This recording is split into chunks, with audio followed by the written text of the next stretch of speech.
Hey guys, this episode is being brought to you by Spotify. And today, via Spotify, I'm going to talk to you about balls. Sports balls, that is.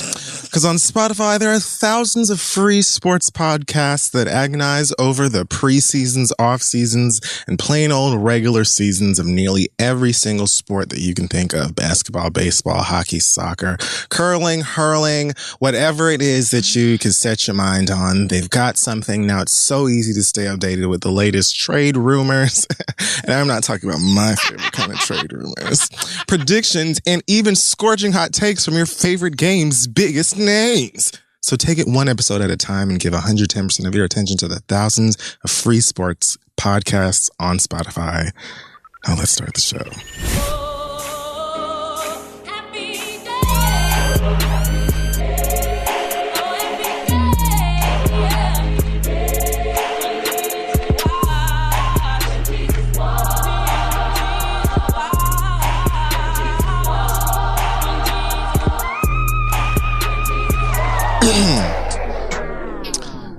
No panties coming off, my love.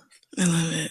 Is going to cost, but ain't no way that you gon' get this for free.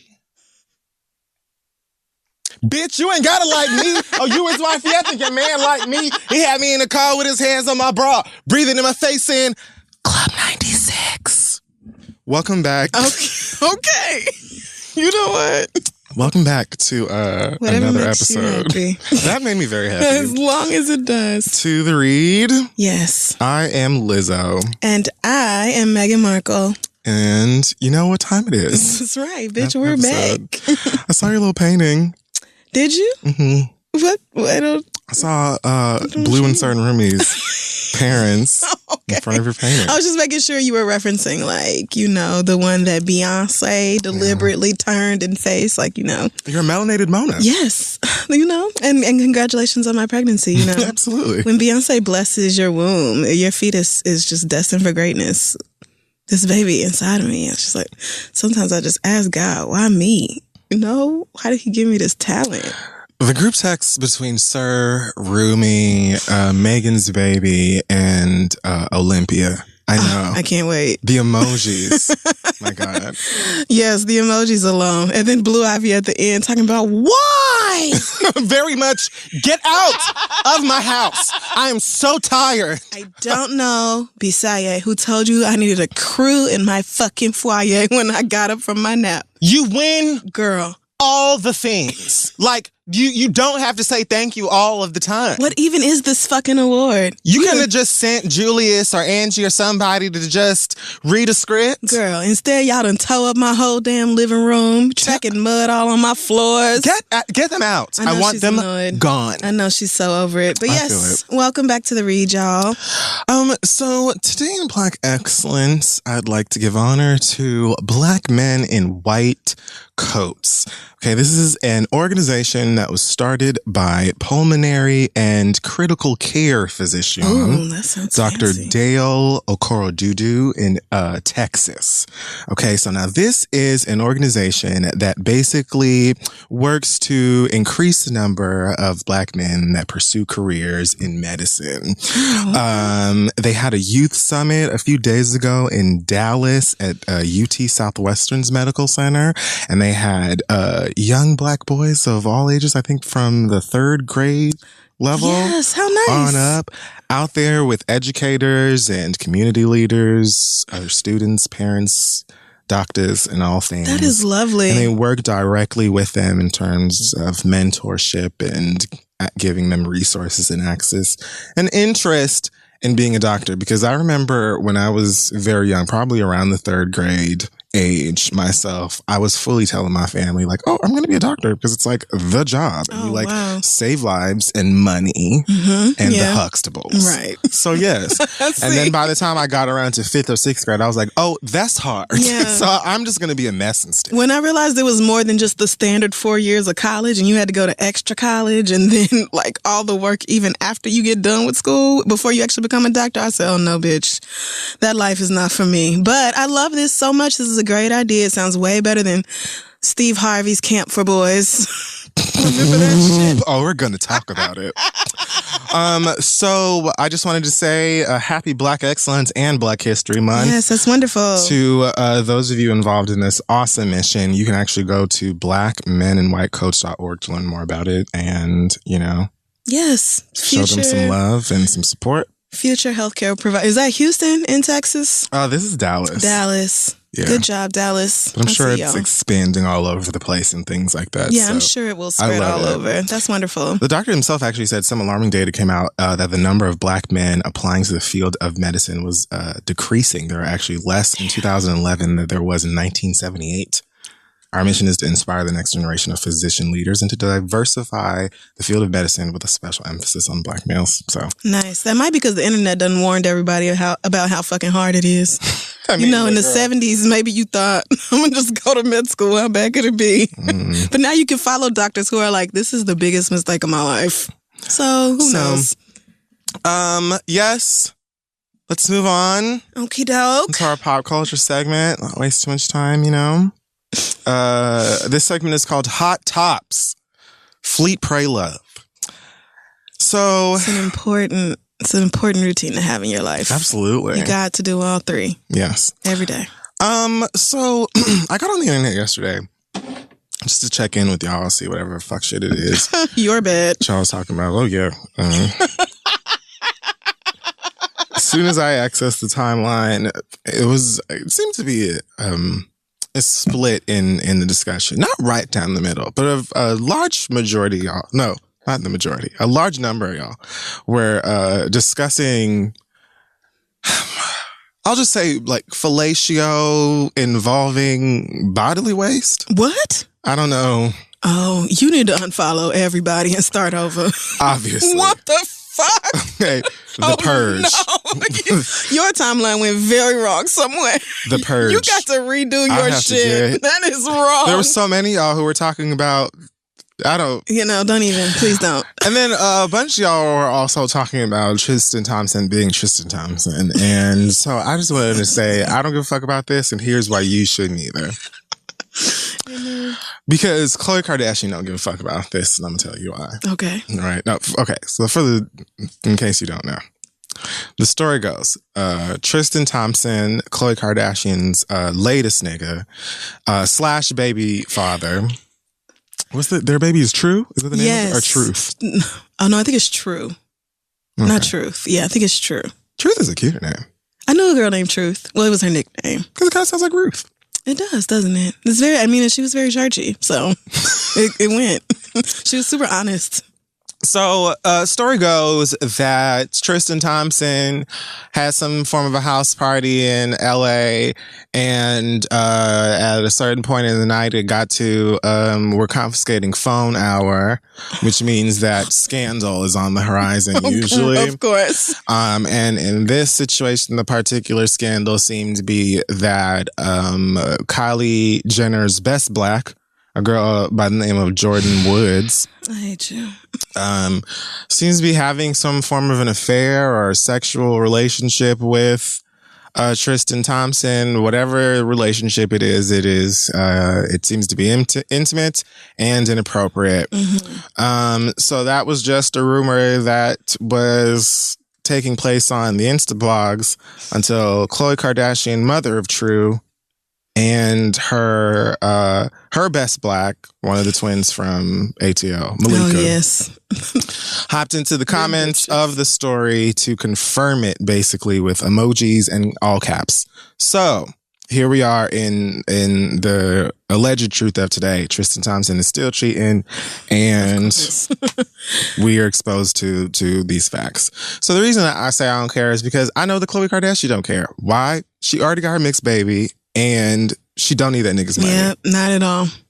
And she fully knew he was cheating on her. And this is what, the 9th one we know about? Like, it's happened so many times, and I'm just like, first of all, I don't even think that I believe this story, because you gotta double check all the information that comes out of that family, first of all, because Kris Jenner doesn't sleep. So you gotta just, everything that comes from them, you gotta look at it twice, peel back the layers to see if what you think is there is really there. But also, like, this girl, isn't she Kylie's best friend? That's what Alex just told me. Mm-hmm. So, like, I just don't believe that Kylie Jenner's best friend was sleeping with Khloe Kardashian's boyfriend. I mean, I'm not saying that you could be 1,000% wrong.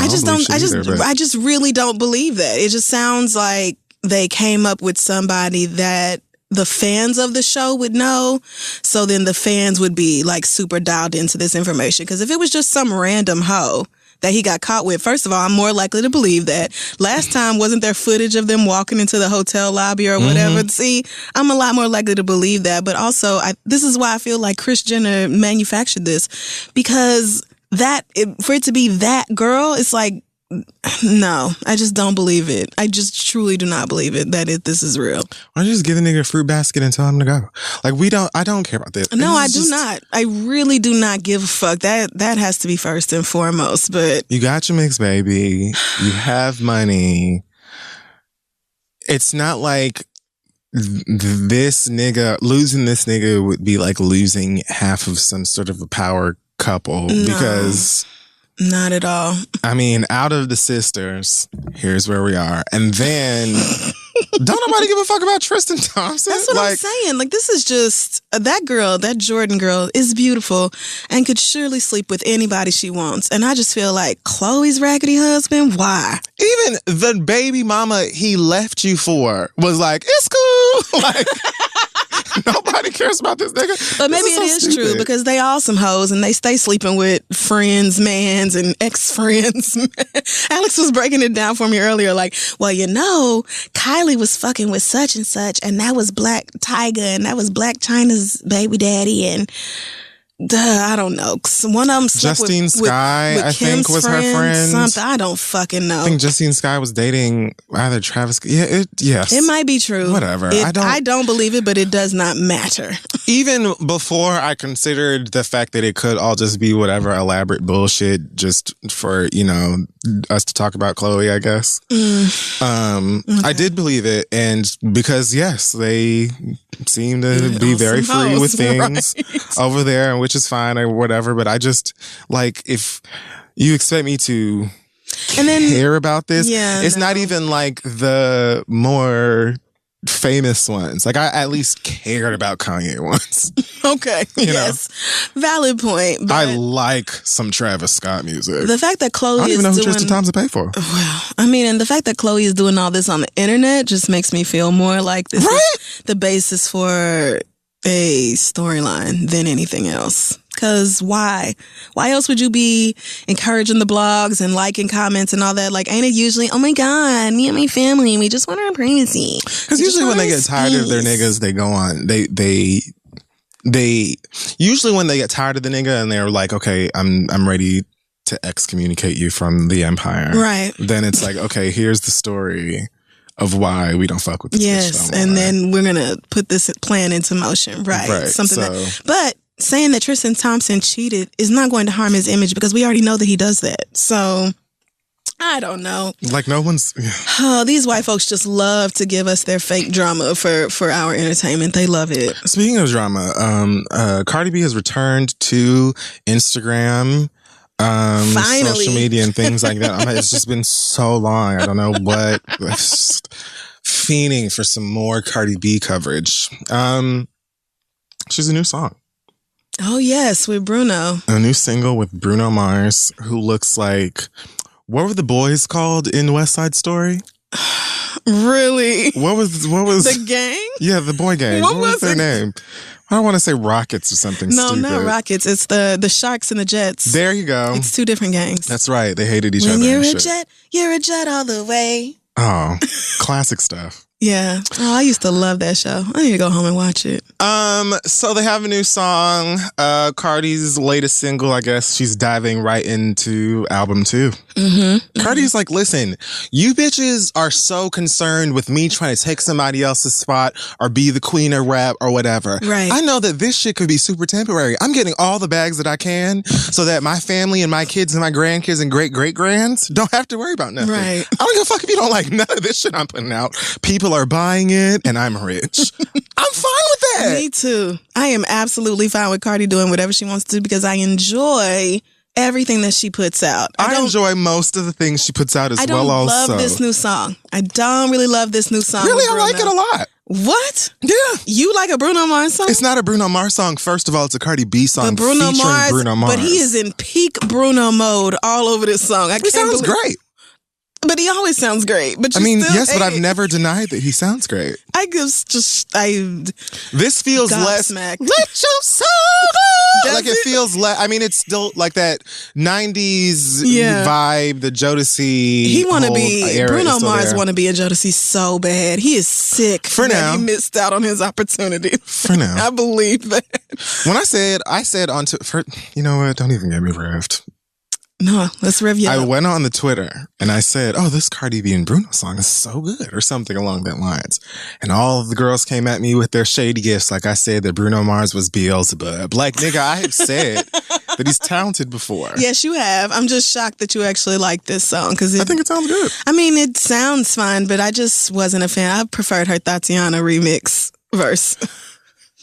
That nigga cannot rap at all. God that damn. Song and put it in a box. No. Hop on a boat. Tatiana. Sail into the middle of the ocean and toss that shit off. But I only like the hook. I hate every portion. No, I love it. Of that record. Bust down, Tatiana. It is awful. I want to see you bust down. The young man who the song belongs to is the one that we don't want to hear. Like everybody is interested in all of these remixes, but his version of the song. If he would just because he can't rap. He cannot rap. It's very bad. I cannot stress that enough. It's really terrible to hear this nigga chasing the beat with his elementary ass words, and it's just really, it's fucking terrible. Full sprint trying to catch up. Yeah, with the I beat. can't say enough bad things about his verses, but he that raps hook like white slaps, people dance. nigga. Bust down, Tatiana. Bitches love that. He rap on the 1 and the 3.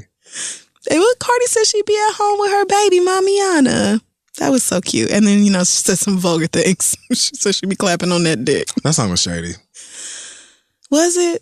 I'm trying to think of who exactly was a she shady, came for. Over the knee, hateration, holleration. Now you got me wondering what I missed. That song, I don't know. Maybe it was just me. But anyways, she certainly could be. I wouldn't put it past her, but song's fucking awful. I hate all the versions. Damn, of that's it. too bad. I fucking love it. I saw your ex Dudsman just put out her version. I haven't listened to it yet. Did she put it out? Because actually I had to unfollow her on Instagram for working my fucking nerves and playing with my feelings. That old, I shouldn't call her old. I'm sorry.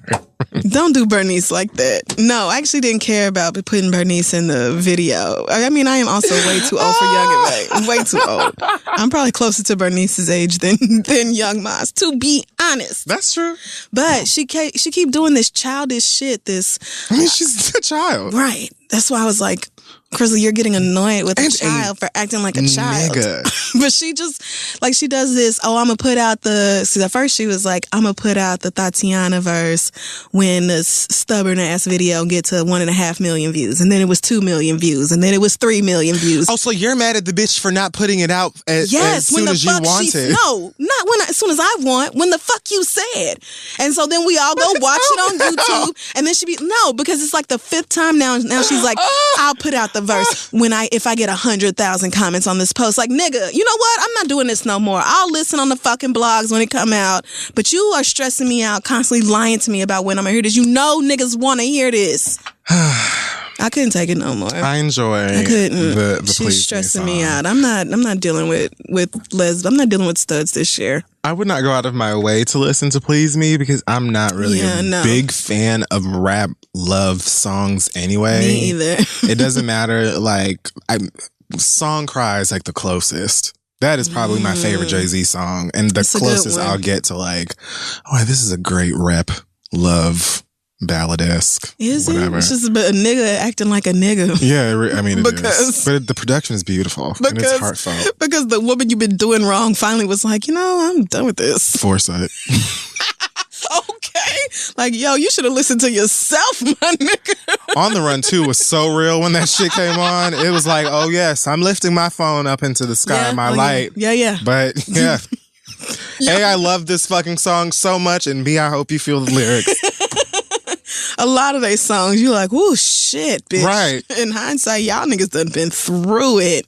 But anyway. Go Cardi. Steve Harvey. No. Thank you. Next. Mr. Hightower spoke to People magazine about how he did Monique and the bullshit that he was talking about. And it's longer than I care to read, but I think that of the 3 paragraphs I'm looking at, he sort of repeats himself through all of it. So I'll just read the last one because it sort of sums up everything he's saying anyway. Okay. It says, I shouted out and it happened. I shouted out and it happened. Okay. I regret it, but I want young people, the kids that come to my camps, the young people that I mentor, the young people that he sent Paula Deen down to teach culinary skills directly after her nigga gate. Yes. Soon as she got fired, Steve Harvey was like, don't worry, white woman, here I come. But we love you and Butter so much. We want you to go and teach these black, like, this nigga couldn't call all of the black chefs. So many black chefs. That we like know of. So many. I mean, right there on the Food Network. Like, you don't even have to go for the obscure hoes. Like, where's Aisha Curry? Like, Roblé cooks and like plays rap music. The kids would have loved him way more than Paula Deen's old ass. Sonny, any of them. But, Steve Harvey and good sense don't go with one another. The fans that really respect me. Where they at? To just charge that one to my head and not to my heart. Bitch, that's such an old nigga thing to say. Nigga. Because in my heart, that is not what I have asked anyone to do. Fuck you! I've lived my whole life as a man of integrity, and I will stand on that. But I was really just talking about the method that they went about doing what they did, and that was it. I didn't know Monique went by they. What? Right. What is he even saying? Like, Monique does not go by they. Right. Monique has never made that statement. So, So, Steve Harvey wants you to know that... how can you always be a man of integrity, but then also be hollering at Monique about sometimes you got to choose the bag? Is there an apology? Is there an apology in that? Did he apologize for fucking talking to her like she was a child? No? You don't see it? Okay. He says, I take full responsibility for it. It came out my mouth, so I can't say that I didn't say it. But to people that really know me, I have lived my whole life as a man of integrity.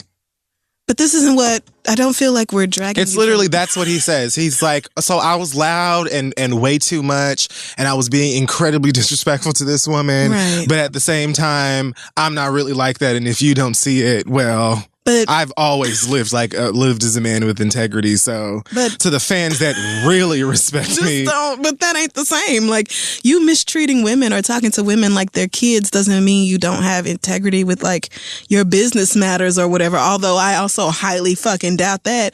But integrity is not the word that you need in here. Maybe I'm not a misogynist. That maybe would have worked a little bit better, but then Steve Harvey also cannot, if he knows the word and can get it out, he certainly does not like agree with that statement. He would be like, I am a misogynist, actually. Have you read any of my books? Have you heard any of my stand-up? Okay, great. I don't. All right, Steve. He must have did this for the benefit of them white folks, although I don't know why. It's not like they care about Monique. Isn't his show getting chopped and replaced by somebody else anyway? Yeah, I think Kelly Clarkson. Yeah, so, and I'm a lot more likely to look at that. I love Kelly Clarkson. To be fair, I love me some Kelly.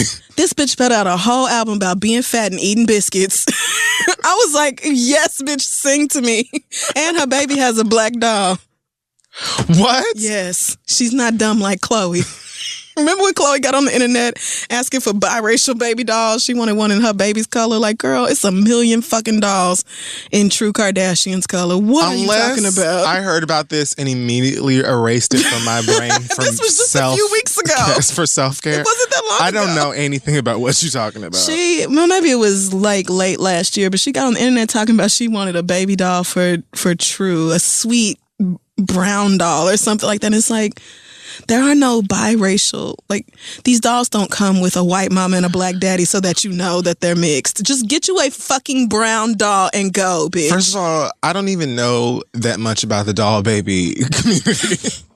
Ask Quay. But you can, for real, get a doll that looks like damn near any kind of baby today. You definitely can. And you don't need to ask the internet for that. You don't. Like, you could have done a simple Google and found a light-skinned baby doll. Google, you could have asked your fucking sister who has 3 mixed kids. It don't make no goddamn sense. What do you mean, Or you could have just got the fucking baby a brown doll. Just any old brown doll. Or you're a fucking Kardashian. You could custom make a doll. I knew you wanted to. Probably out of real people's skin. You could do whatever you wanted to do. Like, this is so stupid. But what were we talking about? Your baby to have braids and not have to deal with cultural appropriation comments.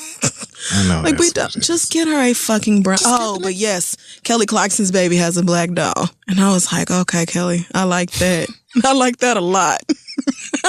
I don't see too many white folks giving their kids brown or black dolls. They would never even get. If somebody brought their baby a brown doll, they would get rid of it. Man, I watched one video where these people, I think they pranked these little girls with black baby dolls, which is so fucked up anyway. Right. As like a Christmas present.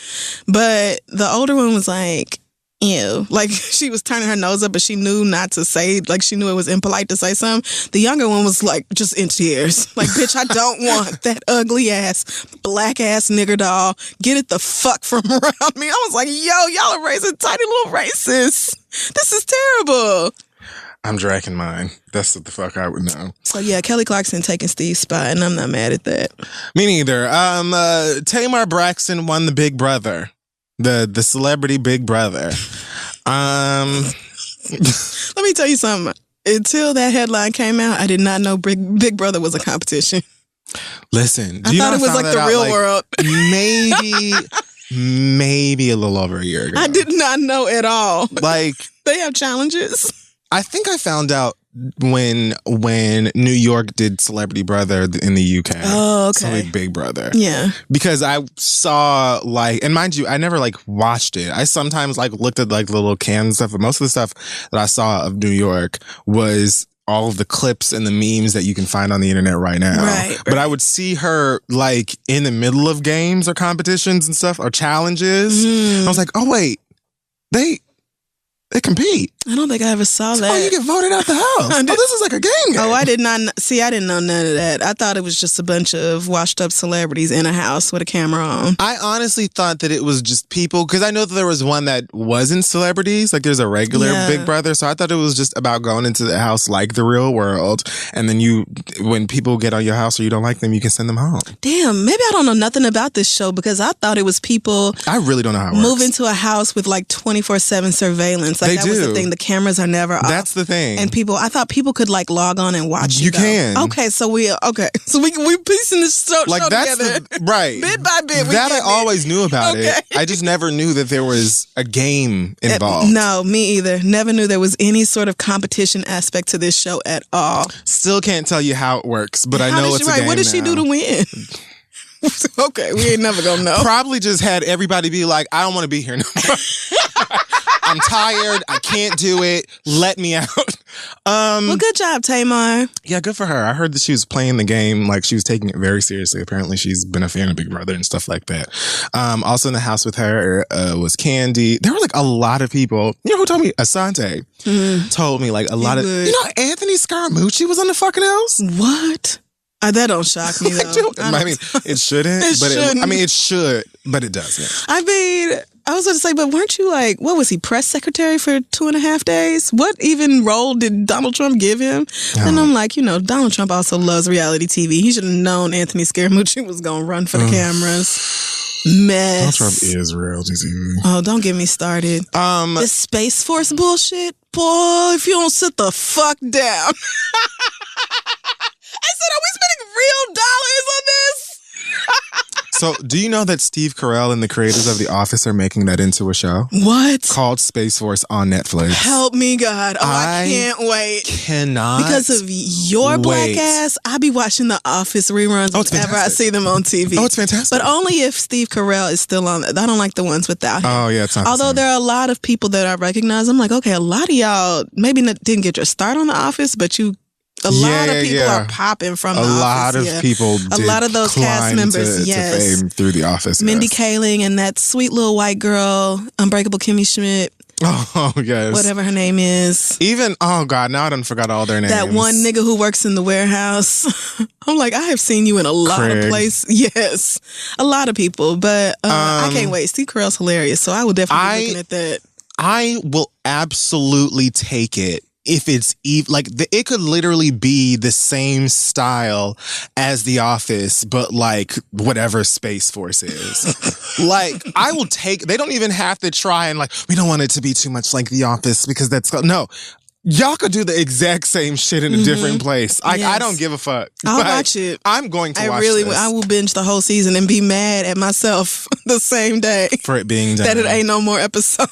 Oh my goodness. I just finished Sex Education on Netflix. It's such a good show. Sex Education. It's like a British comedy drama. Oh, you know what? Somebody posted a clip of that on Instagram and Smegma came up, so I just clicked right off of that. I said Smegma. I don't remember a Smegma episode. Maybe I'm thinking of something else. Maybe, goddamn, you know what? Maybe there's more than one sex show on Netflix and I'm thinking of something. I'm sure maybe this is the first dating show, the first date show. Oh, that one I haven't watched. I know what you're talking about. I saw a clip of that as well and I was like, oh, absolutely not. I'm good on that. A white man shouting me down on a date? Bitch. No thanks. I will go full of Koye in this bitch. Y'all don't want this. Sex Education was something different. Okay. I need to watch the one with Mary J. Blige in it, the Umbrella Academy. Oh, the Umbrella Academy is what I'm moving on to next. That one is coming highly recommended. Aunt Mary was the reason as soon as I heard about her being in it. And then I checked out the comics and Ellen Page. I loved and her impassioned and beautiful speech that was meant to be promotion for the Umbrella Academy. What show was that? Was that Colbert? Did she go on Colbert? Wait. She was on a late night show and I want to say it was Colbert. But she was supposed to be promoting the Umbrella Academy and ended up talking about that nectarine in the White House and a bunch of other shit. And it was just so like it felt so real and so genuine and it was really emotional and she's just dope and awesome. And I think that she's the best. Great. So don't let me down. Come on, Ellen. You are last Ellen. And then, I mean, my word. Because this other one, I don't know where she's on. So, yeah, watch those things. They're great. I need y'all to watch Sex Education so we can talk about it because I don't want to spoil things, but it, like, moved me. It was funny, and I cried. And also, I need season 2 right now. Well, that's how I feel about Love After Lockup. You need to watch it so we can talk about it because it is high-quality television. Nigga, it's only 2 episodes left in the season. What is you doing? It's even better than last season. We didn't even talk about why Tamar Braxton came up. Well, we don't care. And we said congratulations. I mean, Lindsay Lohan came at her, but who cares? What? Because her mama was in the house and her mama lost and she got upset. And so then she said something on Instagram about her mama telling her more to the story, some cryptic, stupid bullshit. And then she tweeted at Tamar and deleted it, obviously. And it says, congrats, God bless you, but you are not any friend of women. You're deceptive and conniving. And so this is... #RR. I don't know what R means. Money is more to you than being a strong woman. #sadness. Bless you. Happy Valentine's Day. Karma super hit. Toni Braxton immediately responded and said, Lindsay, stay out of it. Girl, all of this for a celebrity Big Brother? Really? I didn't know that they keep the money. I thought it was like when, typically when celebrities do game shows, they do it for charity. They donate their winnings to charity. I didn't know that they keep the money. How much did Tamar win? $500,000. Oh, fuck. Okay. Well, maybe so Dana was like, bitch, I need it. I fucking want it. I don't know what that beach club in Mykonos is doing. Lindsay need to worry about her beach club show on MTV. It looks a mess. Lindsay, we just saw you try to scoop somebody's kids up off the street. Oh, fuck. On Instagram Live. Let's not forget that whatever jig that was, she busted in that pantsuit or whatever she... Lindsay... Right! I think I saw that. We'll never have Mean Girls, thick, healthy Lindsay Lohan back. We'll never have that again. That's probably the best it can get for him. Yeah, perhaps. So quickly, the NFL has settled with Colin Kaepernick and with Eric Reid. It's the least that they can do in their collusion grievances. Collusion grievances, yes. So Mark Garagos, and this is supposed to be a joint statement, but I don't see how. But anyway, it says, official statement. For the past several months, counsel for Mr. Kaepernick and Mr. Reid have engaged in an ongoing dialogue with the representatives of the NFL, meaning we told them that we weren't going anywhere. You hoes know what you did. Yes. And bitch, we're not backing down. Give up the things. Yes. We have everything that we need. What do you want? That's not okay. As a result of those discussions, the parties have decided to resolve the pending grievances. The resolution of this matter is subject to a confidentiality agreement, of course, so there will be no further comment by any party.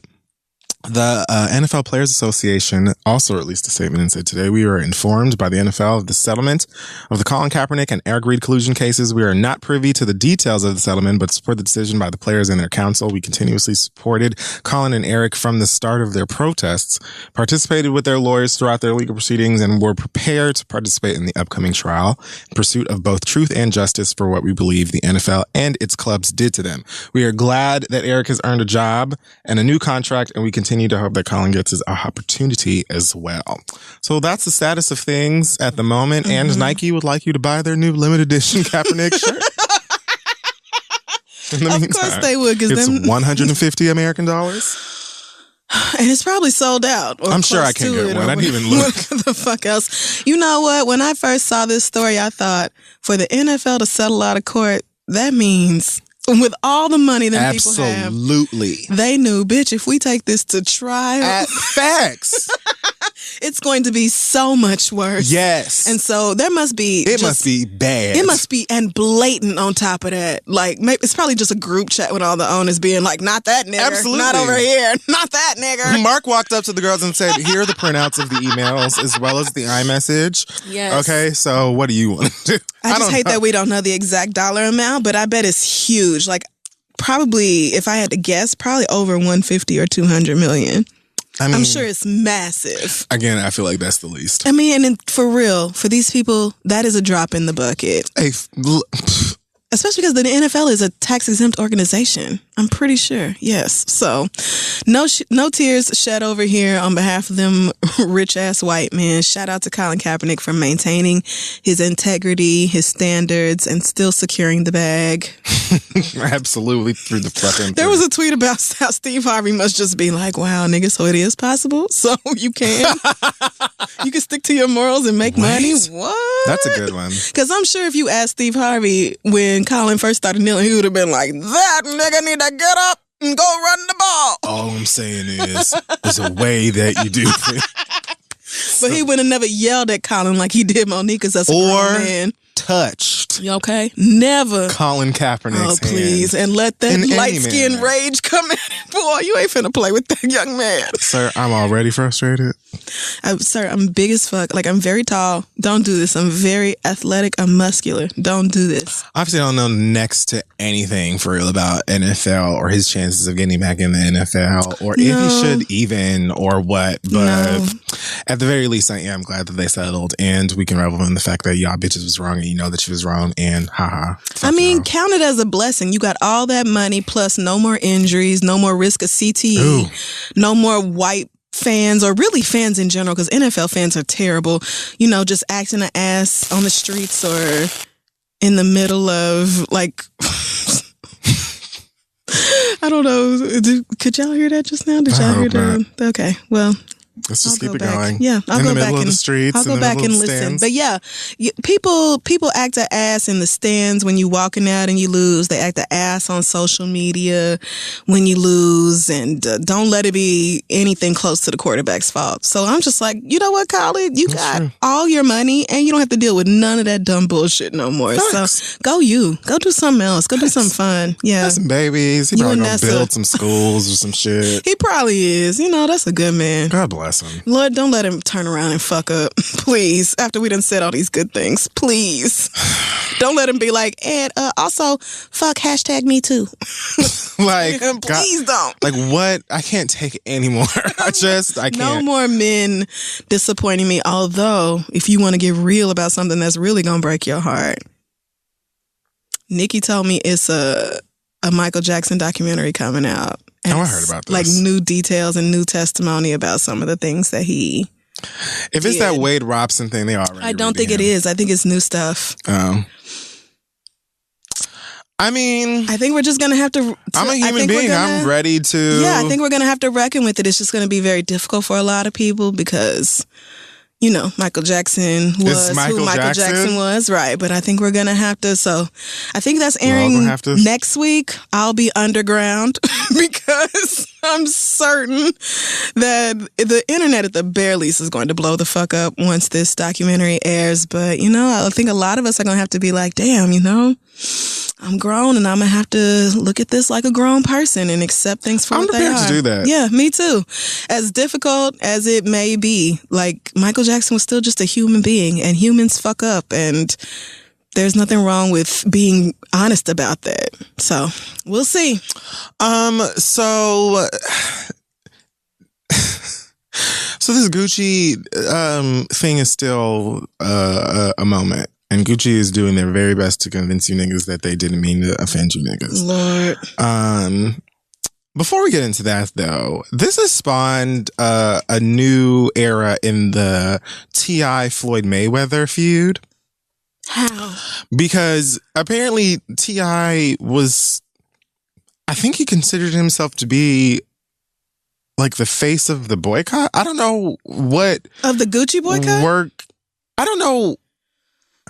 Okay, so I know that T.I. was one of like the rappers, people in hip hop who did take to Instagram and declare a Gucci boycott. I know that Waka Flocka also did it. I think like a couple of niggas did it. There were like a couple of niggas who were like, "We are not buying any more Gucci." Tammy probably made Waka do that. Like, nigga, you ain't got Gucci money no more. Stop playing with me. So, as you know, Floyd Mayweather was spotted by TMZ, or he probably called them niggas, and then was like, oh my God, I love Gucci. Don't nobody tell me what to do. I ain't no follower, and I ain't no fucking bitch. I'm about to buy the whole fucking shop out, or whatever the fuck. So, do you know that T.I. released a Floyd Mayweather diss record because of this? No, I certainly don't. Called Fuck Nigga. Let me show you the cover. I'm finna just look up the lyrics. Yeah, I'm not even gonna play any of it. But the idea that T.I. is calling somebody out for being a fuck nigga is a little too ironic. I can't really handle that. Plus, did you took this whole boycott Gucci campaign to Instagram, where 97% of active users cannot afford Gucci any fucking way? Niggas are not out here in Gucci outfits. Gucci anything, really. Because ain't nobody got, no, honey. The H&M boycott hurt way more feelings than this Gucci shit. Yes. When niggas was like, wait a minute, no more $12.99 pants, bitch, let's rethink this. I get my whole summer wardrobe out of H&M, bitch. Don't play with me. I got these jeans for $10. Gucci, it's very easy to boycott something you're not buying no damn way. So he released some diss record called Fuck Nigga, and from there, one of Floyd Mayweather's DJs or something like that called T.I. out and said that it's not about Gucci. T.I. is only targeting Floyd Mayweather because of Tiny. And that whole story from way back in yesteryear. No way he's still in his feelings about that. Of course, T.I. denies that. And he said on his Instagram that ain't nobody exempt. I got real friends that I went against. You think you're going to be the exception? It's real simple. All you had to do is There you go. Yes. It's real simple, bro. All you had to do was say no comment, bro. Even if you decide to go and shop at Gucci, all you had to do is say no comment, bro. You went out your way. You went out your way. You went out your way. You went and did that because of me. It's like a cross between North Dallas and rural Georgia. I tried. Yeah, I mean, it's better than mine. You know, I can't do accents, but... It was real simple, bro. I don't know. I can't. It's okay. It was a pretty good effort. At one point in the video, he turns the camera like to his side and puts it on Tiny, who said, I don't know if they're at like the cheesecake. What is this? Ruby Tuesday? I don't know where the fuck these niggas is at. Please. They're out somewhere, and he like turns and puts the camera on her, and he says something like, if she wanted to be with that man right now, she could go. I don't got no problem. Yeah, I don't give a fuck about sure. like whatever. Sure. And Tiny is like, what are they talking about? Like, it's like, why did you even put her on the camera? You could have just kept it. I'm over here eating my fucking crab legs. Man, they're saying I put that song out on Brad Burr because he said I'm mad about him. Like, no, sir.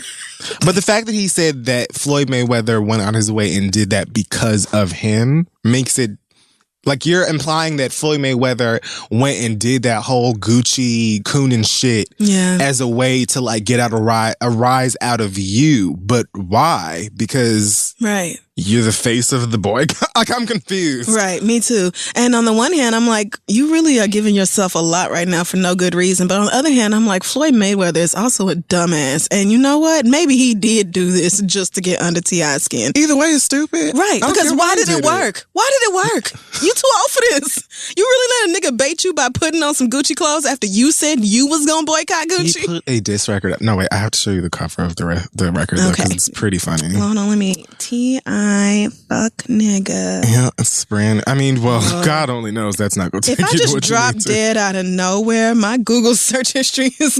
no one will understand.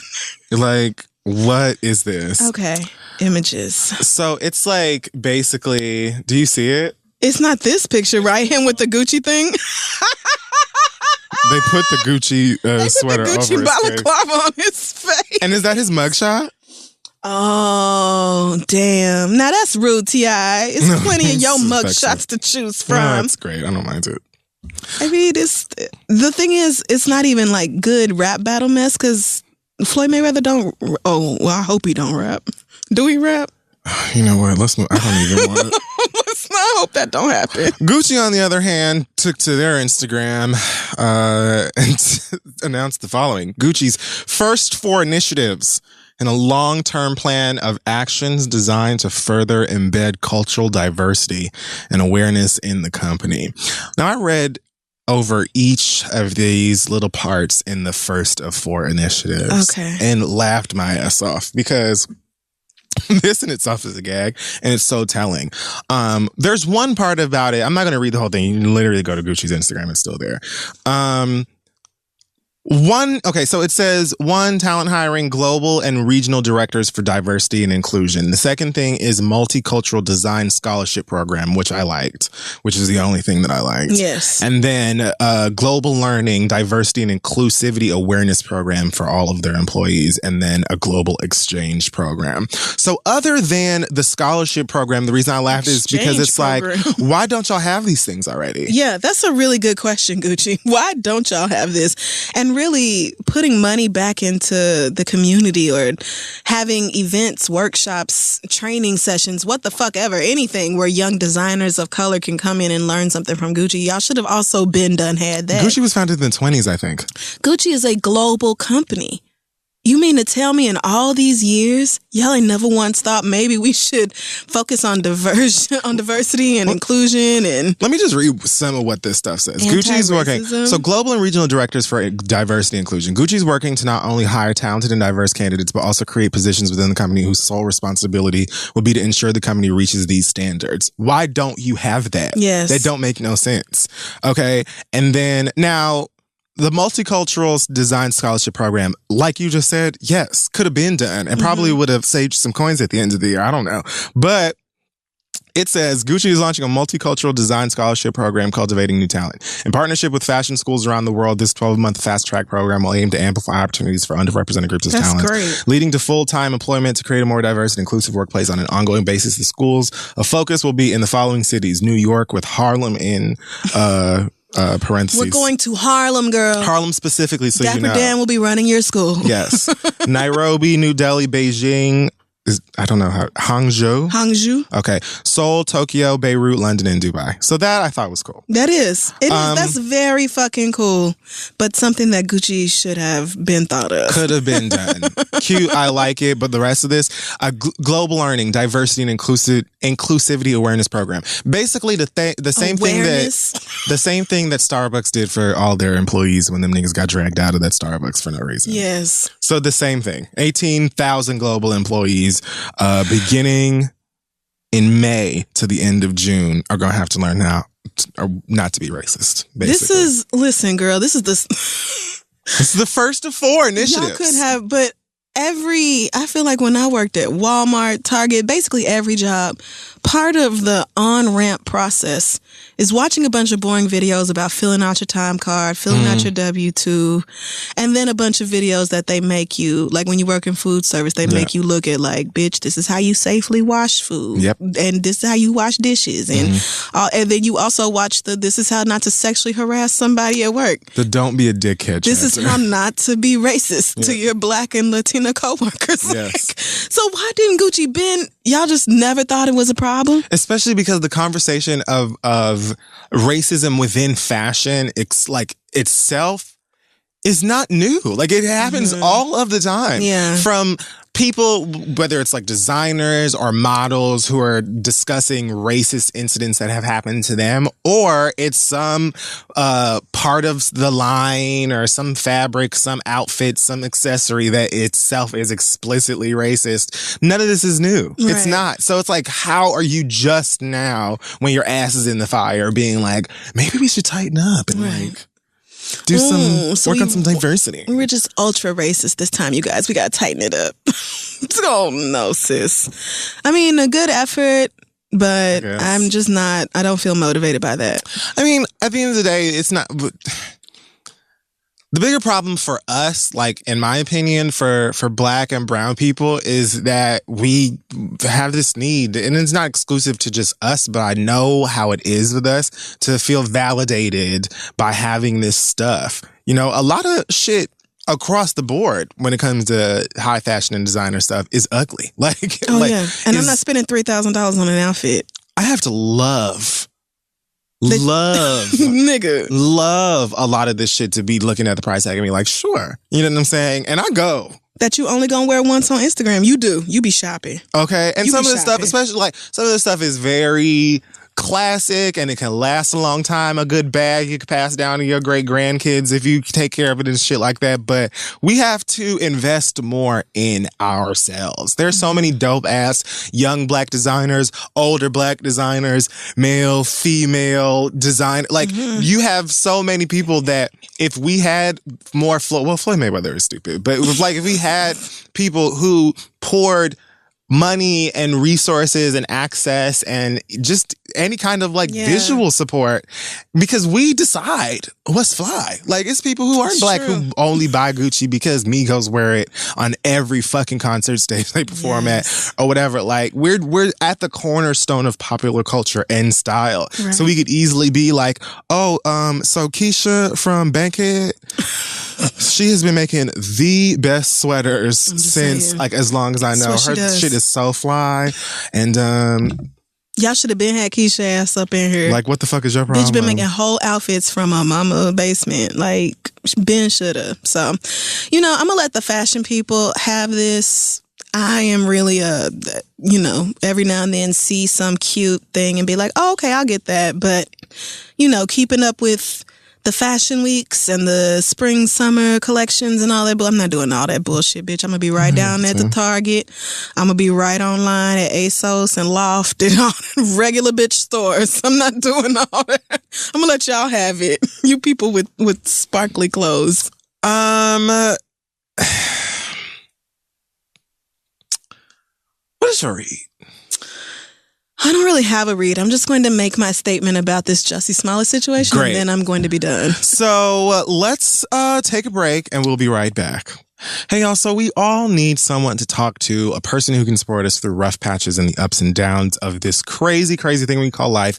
Talkspace is therapy for how we live today. It's mobile, affordable, and available when you need it. Simply provide your preferences for therapy, and Talkspace will match with one of 3,000 plus therapists the very same day. Send your therapist unlimited text, audio, picture, or video messages from anywhere at any time, and you'll hear back daily, 5 days a week. You'll never have to wait a week to share what's on your mind. All you need is a computer with an internet connection or the Talkspace mobile app. So join more than 1 million who are feeling happier with Talkspace. Let me tell you something. Not only have I used Talkspace, I know many of y'all have started using Talkspace because, as we just said, it is very easy. It's mobile, it's affordable, and it's just easy access. You know what I'm saying? And who doesn't have something to get off your chest? Yes, that's really it. My Talkspace therapist, I say all the time, was just so incredibly helpful to me. And if you are feeling more and more lately like it's time for you to start talking to somebody about what's going on, well, bitch, first of all, I understand. Yep. And secondly, Talkspace is where you need to be. They, like Kid Fury said, have more than 3,000 licensed therapists who are experienced in addressing the challenges we all face in this life. So to match with your perfect therapist for a fraction of the price of traditional therapy, I mean, way cheaper than traditional therapy. Go to Talkspace.com and use code READ to get $45 off your first month. That's code READ, READ, at Talkspace.com, or download the app. I really love the app. So yeah, do something great for yourself and your mental health. Let's move on. Okay, so we're back, and it is now time for listener letters. It sure is. Send your questions to asktheread@gmail.com. We may just read them aloud. Let's see here. Chris Hemsworth is playing Hulk Hogan in a biopic. Who? Chris Hemsworth. Who is Chris Hemsworth? Thor, if that doesn't mean anything to you. Thor. Let me just... Oh, wait, hold on. I don't even have to look at it. I know that white boy. The one with the long hair. Right? Yeah. The long blonde hair? Mm-hmm. Okay, great. We do have an update this week from Persia. I'm not sure if that was her name on the... You wish. The girl who was talking about the noise complaints that her neighbor was filing against her for having sex in her apartment. Oh, right. So she said, because like Kid Fury, I am petty, I began calling in noise complaints on my neighbor anytime I could hear sounds coming from their apartment. You know, effective. She plays music during the day, and although it is not that loud, I've called in for noise complaints on her simply because I can. And then she posted a transcript of a conversation they had where she was like, bitch, you need to not stop calling the leasing office on me. And she was like, bitch, you need to stop calling it on me. So nothing got resolved. They still hate each other. Yep. She said, I got in my car and drove off after that. Not sure what's going to happen next, but I assume that if the office threatened me with a fine, she has been threatened as well. Since I haven't heard anything else from the office, I've gone back to business as usual. After your reassurance that I wasn't in the wrong, I no longer feel any type of way about it. Thanks so much, Persia. I'm glad, again, girl. If you're not in there sounding like Pornhub or Brazzers or whatever the fuck, then... I mean, they probably said the same thing. Girls in an apartment, walls are thin. Like, what are you... Move your baby to a different room if you don't like it. Give her some frozen ear headphones. Yes, that type of shit. All right, I'm glad it worked out for you, Persia. Let's get right into the questions this week. Our first one comes from Penelope, who says, thank you all for being candid about your mental health journey on the show. I can honestly say that after your show and other Black podcasts like Another Round and The Nod, these shows helped normalize therapy for me. I'm a Black woman in my 30s, and I'm just now learning that it's okay to talk to a licensed professional about my mental struggles instead of suffering in silence. Real, because a lot of us were taught to just pray it away. Pretty or much. deal. So... She continues, I started therapy about 4 years ago to deal with postpartum depression. Oof. I've seen 3 therapists, one through my spouse's employee program and 2 other graduate students at the local hospital that ended after about 6 months. A year ago, I decided I needed more consistent therapy since my depression isn't postpartum. Them kids are not babies anymore. And more like a chronic issue. I found a therapist in a private practice. I've seen her for a year, about once or twice a month, and I'm not really seeing any growth. Also, she's white, and I didn't think that would be a problem, but I realized I'm not completely open with her about racial issues as a black mom with black kids. Otherwise, I do like her. Just when I think I should try to find someone new, she drops a gem that totally blows my mind. But most of the time, my sessions are like catching up with an old friend, and we don't really get deep. I need an Iyanla without all the props and foolishness. That's what we all need. I mean, yeah. Do y'all think I should find a new therapist? It's so damn difficult, and I don't have the energy to do a lot of things, let alone this. I've searched therapy for black girls, the directory in my area, and called one therapist who doesn't accept my insurance. If you think I should break up with my therapist, how do I do it? She's a really nice woman, and I can't believe I'm saying this, but I don't want to hurt her feelings. Anyway, thanks for any advice you can give. Penelope.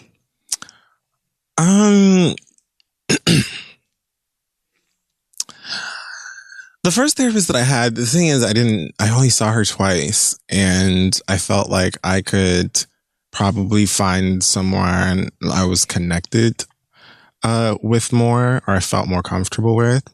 And so I just didn't go back. I didn't tell her I wasn't coming back, you know. You can ghost your therapist. It's fine. It's a business relationship. Right. I mean, that's exactly what I was going to say. Like, it's a business relationship, and it's about you feeling better. So even if you did say to your therapist, like, I want to see someone else or whatever, however you want to word it, you know, I think it's sort of her job to be like, okay, sis, like, you know what I mean? Maybe she could even give you a fucking referral. I don't know, but I really don't think your therapist is going to be like, what? How dare you? Yeah, like, what world would that be if she did that? Yeah, I don't necessarily think you should write her off because she's white. Right.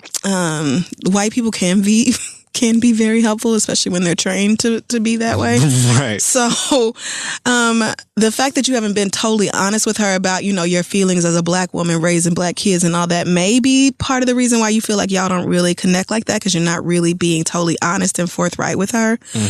But you also mentioned that you only see her maybe once or twice a month. And so I thought, okay, maybe that has something to do with it too, because me and my therapist, I be in front of that bitch's face every week. So, at least once a week. Right. So I think, you know, you're probably having some issues because of that. And like you said, you know, when you're paying out of pocket, you go as often as you can afford to go. Right. It's very different when you're going through insurance. Absolutely. So if I were you, I would continue the search as much as your mental health and energy will allow you to continue the search while still going to her, because like you said, you do still like her. And maybe you could try the next time you see her being like, so look, I have not really talked about some of my struggles with parenting, but being black in this country, you know, just to see how her reaction goes. Because it shouldn't be a thing where you scared to say it in front of your white therapist. You should say it and your white therapist be like, that's valid. Let's talk about your feelings in this racist ass country, you know, raising your black babies. It should be something like that. So I think you've got a lot of things kind of, I don't want to say working against you, but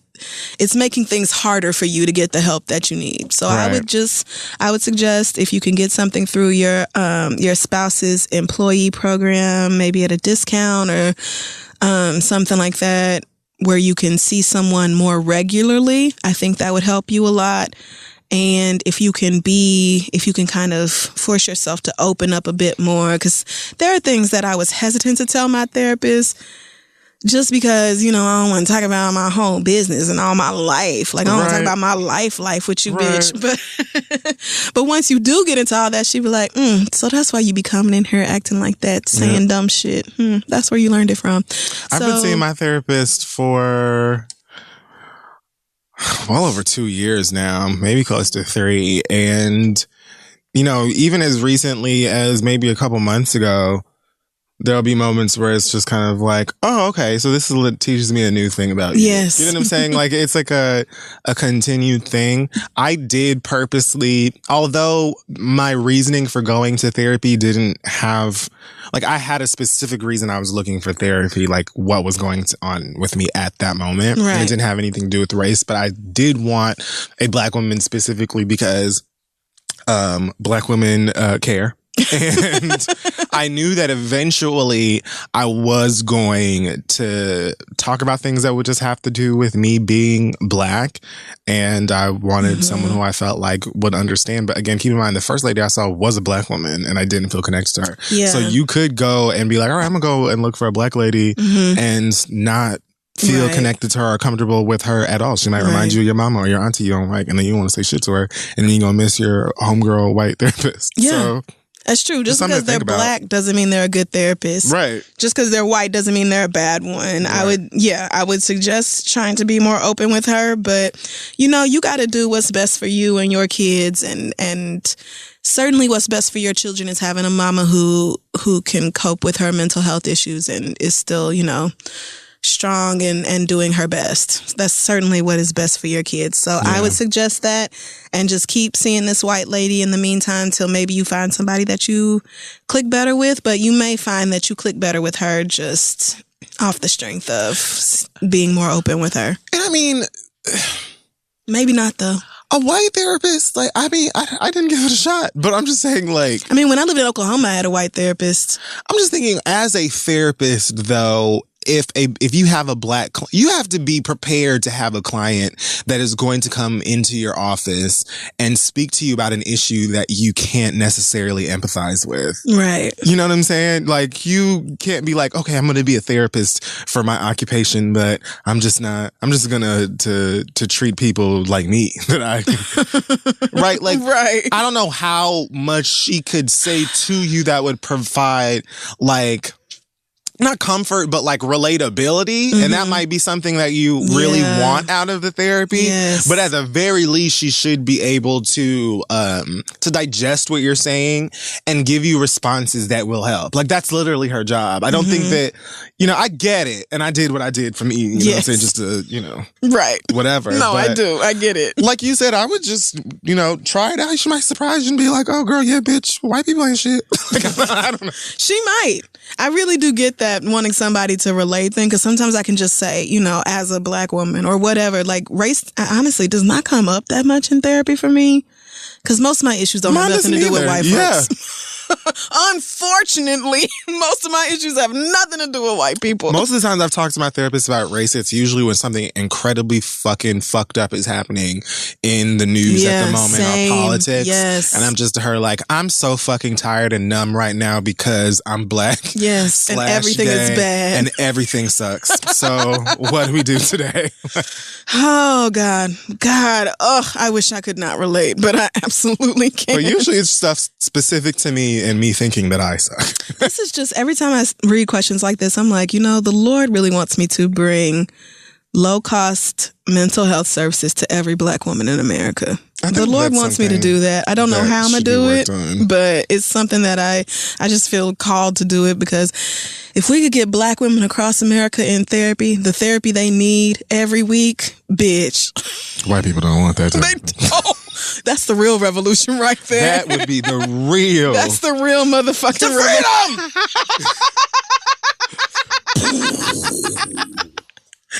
Oh, God. Okay, you know what? Let's just move right on. Sure. Okay. Next question comes from... Well, you didn't give a fake name, so I'm going to use your real name, Kelsey. Kelsey says, hello, Crystal and West. Last summer, I got engaged, and unfortunately, I was tasked with planning a wedding. But girl, you got engaged. What? Okay. Oh, never mind. Keep going. If I had it my way, we would just elope with our immediate families and save our budget for a down payment on a house. But I am marrying a very traditional guy, so I'm taking the L for love. This is fun. Since my fiance and I live paycheck to paycheck, I begrudgingly accepted the fact that I would need help from my parents, on top of working 2 jobs and saving every dollar I make. Oh, God. Last summer, I tried to secure a wedding venue, and I needed $1,100 for the down payment. Woo! I had $500 and asked my mother for the other $600 to secure the venue. She said she wasn't comfortable giving me any money yet because she thought I hadn't prepared enough for her comfort level, and that my minimal budget of $10,000 was unrealistic. Wait, prepared enough financially? I think she means you hadn't prepared enough just in general. Like you haven't prepared for marriage. I don't know. She didn't say. I don't know. Okay. Who knows? If it was left up to her, I would just get married in her church's basement, eat some sheet cake, and call it a day. But I mean, fun. I love that idea. Yes. All because it's cheap. I'm not that desperate to get married, so my fiance and I decided to wait another year so we could save up and pay for the wedding ourselves. I love you. Like, this is so great. However, the other day, my mother randomly offered to give me the down payment for my venue and take me wedding dress shopping free and clear. Why? But after our talk last summer, I don't want her help. My mother can be very generous financially. God damn, Kelsey. But it always comes with some kind of strings attached, and I don't want her or her expectations anywhere near my wedding day. Oh, Am I letting my pettiness cloud my judgment, or should I stay the course and plan my wedding without her financial help? Thanks for your time. Feel free to read me if I deserve it. Kelsey. I really don't know why y'all put that. We will always read you if you deserve it. But I don't think that's the case here. Like, I don't either. Is she letting her pettiness about her mama cloud her good judgment? Well, you know your mom better than we do. She said her mama always, when she is generous with money, it has some kind of strings attached. Right. So knowing that, if you know that you don't want to put yourself through the bullshit, you answered your own fucking question. But you also said, girl, what it's looking like, and you don't even want to do this shit in the first fucking place. Then I would definitely say I wouldn't take the money from her. Simply because it's not even you who really wants the wedding. You know what I'm saying? Like, you don't even want to do the fucking shit. So to have to deal with this wedding that you're not even interested in, and your mama's mouth on top of it, when you could have been okay with just having a good old public sheet cake in the basement. Right. Yeah. I mean, sheet cake is delicious. It's so good. And it feeds a lot of people. So many. And niggas, I did a wedding cake for my friend Candace when she got married. Shout out to Candace. And the cake was a mess. It was. So I was not professional. I did my best. However, the family asked for a strawberry sheet cake and a chocolate sheet cake because niggas love strawberry cake. That's true. They do. We do. And guess what happened to that strawberry sheet cake in the back? Got fucked it sure did. up before the wedding was even over. I was like, yo, you niggas, like, y'all can't, the ceremony not over. Would y'all done went in the back and got in the cake? Yeah. Niggas love sheet cake, girl. Yes. I would absolutely be down. I would be down for going outside and having some sheet cake and some fucking punch at the house. You said you're marrying a very traditional guy, but nothing about this is traditional. Yeah. Traditionally, the bride's family pays for the wedding. But if he wants to have a wedding that damn bad, why isn't he paying for it? Why isn't he planning it? I was going to ask that question. Yeah, if you were like, if it was up to me, we would just elope and be done with this, then why are you shouldering all the responsibility of getting it done? I've always said, if the devil places me in the place of marriage. Same. If that ever does happen to me, the only way we're having a wedding is if the nigga I'm marrying wants it. And in that case, he's absolutely going to have to plan it. 100%. I'll show up, I'll taste the cake, I'll wear the fucking whatever it is, nigga, but I'm not calling no numbers. I'm not setting no dates. I don't want to because I don't need to do any of that. I would love to plan a wedding. I think that would be so fun. I'm not doing it. And I'm not interested. As long as it is known I am not planning a wedding, I will show up to a wedding. But I don't care about any of the things. I want my sparkly band, and that's pretty much it. You're not going to go pick out flower arrangements and colors and napkin designs and utensils. I just got a flower vase like 3 weeks ago. Like, I don't give a shit about none of that. I mean, I love party planning, and I feel like a wedding is just a giant party. So I would love to do it, but I would only love to do it with somebody else's money. I'm not spending my money on that bullshit, nigga. If you want to marry me that damn bad, then let's Google the civil court fees for marriage license or whatever the hell else, and just go right downtown, bitch. I'm not finna. You can dress like Trick. I'll dress like Trina. I'm not paying the $5. And we go right in front of the judge. Yeah. Sign a paper, sheet cake, and Hennessy. Yeah. So, and be home. Horrible mix. We could go right home same day. And then we could go home. Yeah. And now we married. And go home and pack and then go to some island honeymoon. Girl, y'all talking about spend the money on the honeymoon. Staying engaged another year just to pay for the wedding. Like, it's your business. And if y'all want to do that, you can. But I just think your ideas are a lot more practical. All that money you're going to spend on this wedding could go towards a down payment on a house. Like $10,000 might not be enough by itself, but that's a huge chunk. It could through and through be better spent. Right. It just could. It really could. So if I were you, I would turn this around on my fiance. I would just leave my mama out of it entirely. Like, let her write a check and then you hold on to it until you decide what you're going to do. But I would go to him like, look, I don't want to plan this fucking wedding that we can't afford. Do you want to plan this fucking wedding we can't afford? Like, let's figure out something that's gonna work for the both of us. Because I don't want to do this. They don't want to do it. And I don't want to hear my mama's fucking shit. Right. So here you go. Because it's not even just the money, it's the fact that she gonna throw it up in my face, right? Or if she pays for your dress, that means she's gonna want to go dress shopping with you, which means she's probably gonna want to approve your dress. Oof. And that's another thing. I'll be goddamned if anybody tell me what kind of dress I'm gonna get. No, that's such a good point. You go to try these fucking dresses and then you put on the shit you like, and then she's just like, I don't. And you gotta like listen and like take her opinion seriously because she paying for it. Let me tell you something. I'll tell my fucking fiance, like, look, at least if your mama gets on your fucking nerves about it, you can suck it up because you want to do this shit. I already told you we could get a chicken box. So, nigga, I wasn't lying to you. We could go right down to the Kennedy. Okay, not Kennedy Fried. We can go right down to Popeyes. That's what we can do. Where real chicken lives. Cookout. I mean, honestly, we could get Postmates, bitch. I'm not spending 10. I mean, and like your mama said, 10,000 is very low. Very, very low. Yeah. Shit. What? God, that can't include food. You know what? See, this is why I'm like, nah, I'm cool. If we can't outright pay for it, if we have to go into debt or do all this extra, then I just don't need it. And I also just don't really want to. But a lot of people do have that, wedding fantasies or whatever. But since it's your man and not you, I would just say, hey, babe, feel free to take over this process. I'm not against having the whole wedding thing, but I damn sure don't have no wedding fantasy, desire, dream, nothing. Yeah, not even, no. I can't get one of you niggas to convince me you worth marrying. I can't convince myself to marry one of these niggas. So, I mean, here we are. So, there we go. But we wish you luck. Did we even help her? I don't Are think you so. being petty? No, because like if you said, you know that your mama's trifling, right? Or I would not you know take her that money. she would be on your nerves. If she put down the deposit for the venue, she'd probably want to pick out the venue or the lights or the flowers or whatever the fuck else. So yeah, I would tell not her take the no, check from her, and then I would tell my husband no. My fiance would be, yes. No, sweetie, no. Not doing it. Good luck to you. I can't believe your man is like, nah, I want to have a wedding. Let's spend all this money. I feel like it's normally the other way around. It usually is, but yes. Okay, I guess that's cute. Good luck. Okay, I need you to make up a name for a girl. Beretta. Beretta says, here's the background. I was in a 2-year-long relationship that started when I was 17, but about halfway through, I realized that I couldn't see this relationship going any further and that the guy was kind of a piece of shit.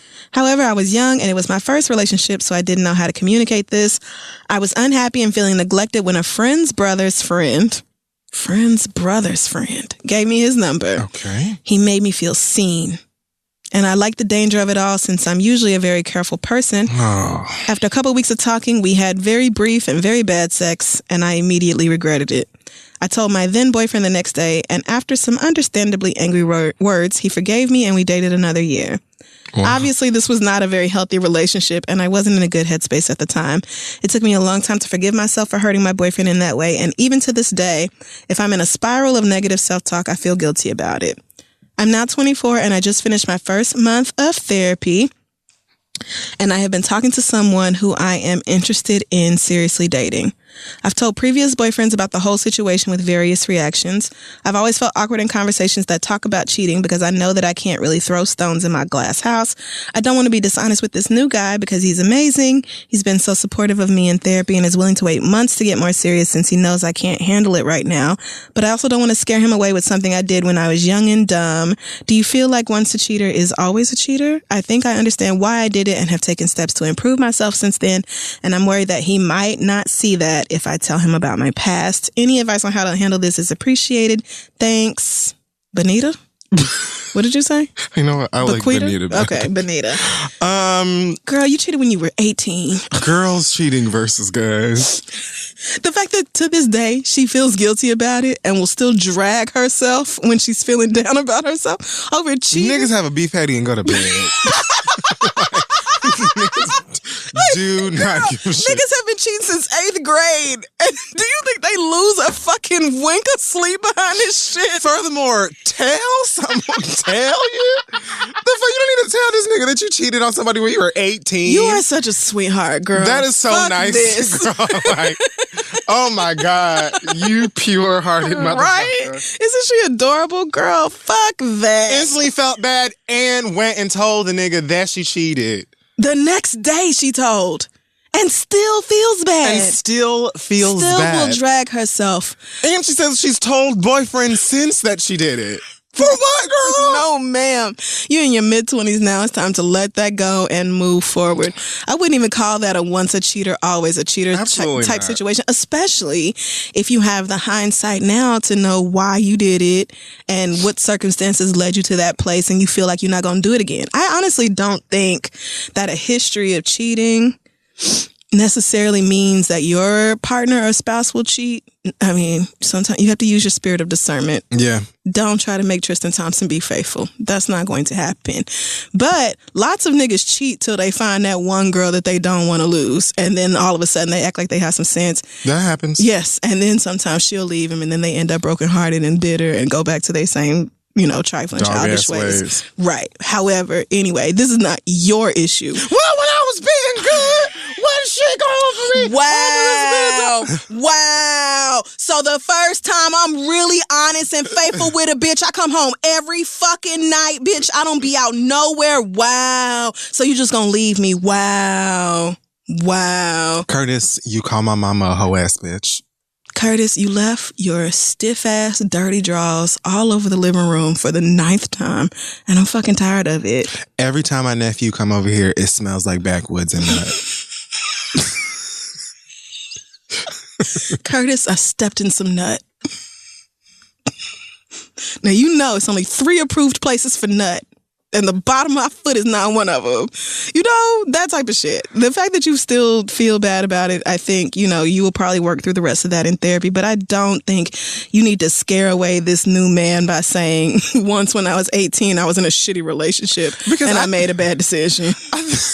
18. He would be probably more concerned with the fact that you're even telling him than that you actually did it. Especially at 18. He'd be like, so are you forewarning me that you're going to cheat on me? Right. Or are you crazy? Right.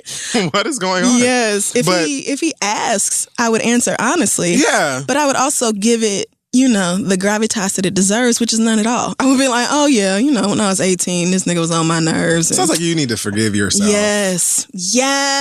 You need to forgive yourself and give yourself a break. You obviously understand that what you did was wrong and that you made a mistake.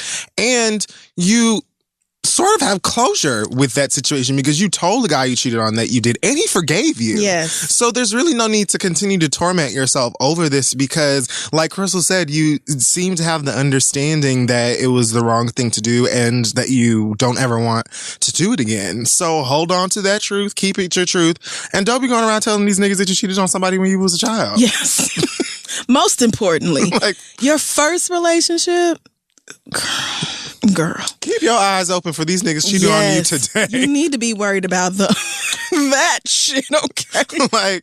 Need to be worried about them alerts that come through at 2:30 a.m. Shit. Right. Really? So your phone just boop boop? No, that wasn't a flash flood warning. No, it wasn't. Why it's not on my phone? It's not on mine? No, it ain't no missing baby. It ain't on my phone. What happened?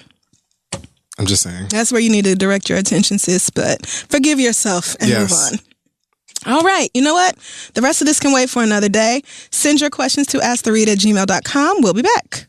The 2019 FabFitFun Spring Box is on sale now. That's right. FabFitFun is a seasonal subscription box delivered 4 times a year with full-size beauty, fashion, home, fitness, and wellness products for just $49.99 a box. Treat yourself with items such as the Show Me Your Moo Moo robe, which has an $88 retail value. I want it. I need it. It sounds like it was made for me. Or the Unplugged Meditation Aromatherapy Diffuser, a $55 retail value. Okay. So let me tell you something. Go get you a box of this because it sounds like it has things in it that I need myself.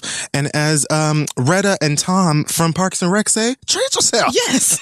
And what's better than getting a box all the time full of random great things that make you feel good and have a good time? FabFitFun.com. Like, it's fun things for your life that you already love. FabFitFun things. Of course. You can sign up today at FabFitFun.com and start getting the box for a life well lived. But hurry up, because the boxes always sell out. You can use our code THEREAD to get $10 off your first box. That's THEREAD for $10 off your first box. Over $200 in retail value for only $39.99. So go to FabFitFun.com to get started. Again, use code THEREAD to get $10 off. You deserve something nice.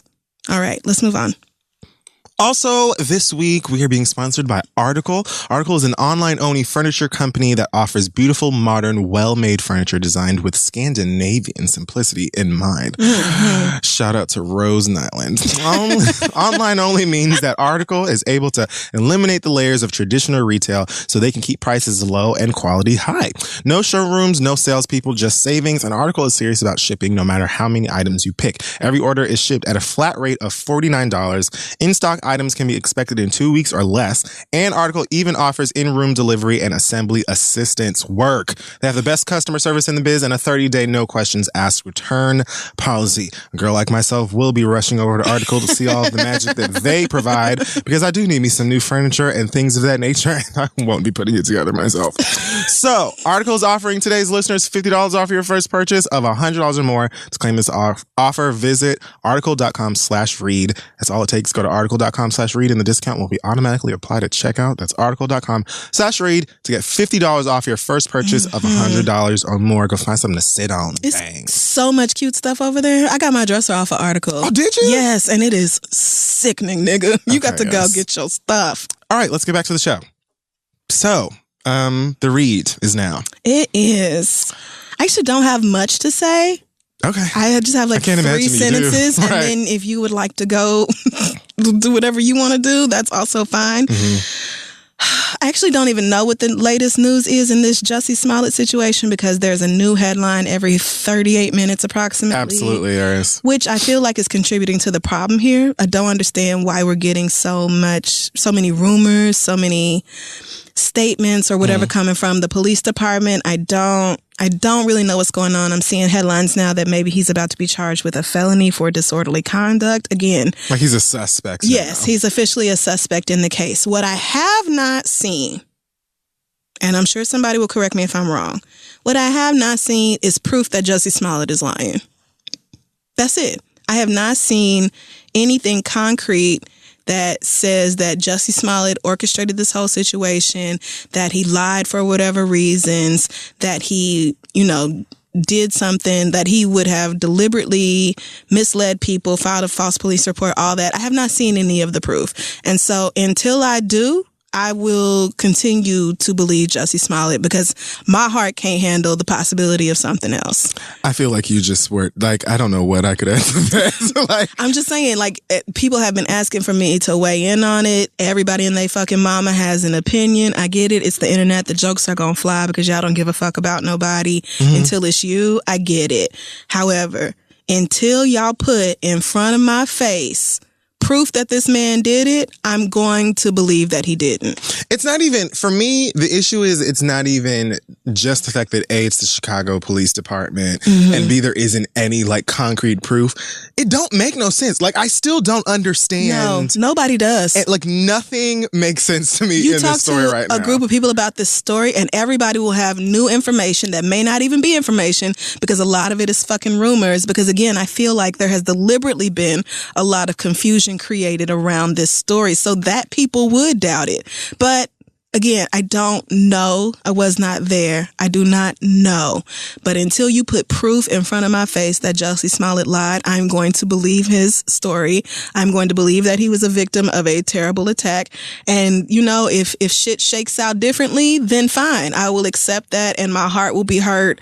And I'm sure I will have a lot to say about it. But until then, please don't ask me nothing else about this man's situation. I just couldn't have worded it any better myself. That's it. That's it. it. What the fuck is what is so wrong with like having compassion for people and like waiting for information to come out? Like y'all are like dying to leap over like off of cliffs with assumptions when like they could be absolutely correct and he could have orchestrated this whole thing and be a complete psycho or anything some shit. Is possible. You know what I'm saying? But what I've been presented with at this point, it's wild to me. Like, I don't know what the fuck is going on. I don't know, like, what they're saying. These two Nigerian men are saying the reasons for it is wild.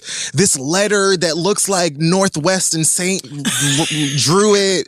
Like, I'm just like, what the fuck is going on? I believe that the truth of the matter, whether Jesse is lying or the police department is lying, I believe that eventually the truth of the matter will come out. And I'm not about to say nothing until that happens. Because this whole thing is like, I don't know what the fuck is going on. And so many people are like, oh, his career is over. And like, with all due respect, I don't care about his career because it's so much bigger than him. Yes. It's so much bigger than him. It is, right. And it will affect more people than just him and his acting and activism or whatever. Exactly. If it turns out that this whole thing is fake. This is I'm way not bigger about than to jump Empire, off girl. like way bigger than Empire, star, moon, sun.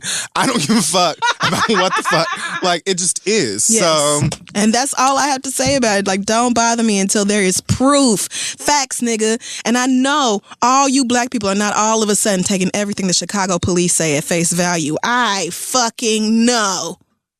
I know that. Even if you had a hard time believing what Jesse said before it came out, you know, these police reporting, whatever, I just, like, that story itself is so convoluted and weird. Like, like you said, they keep reporting something every fucking 20 minutes.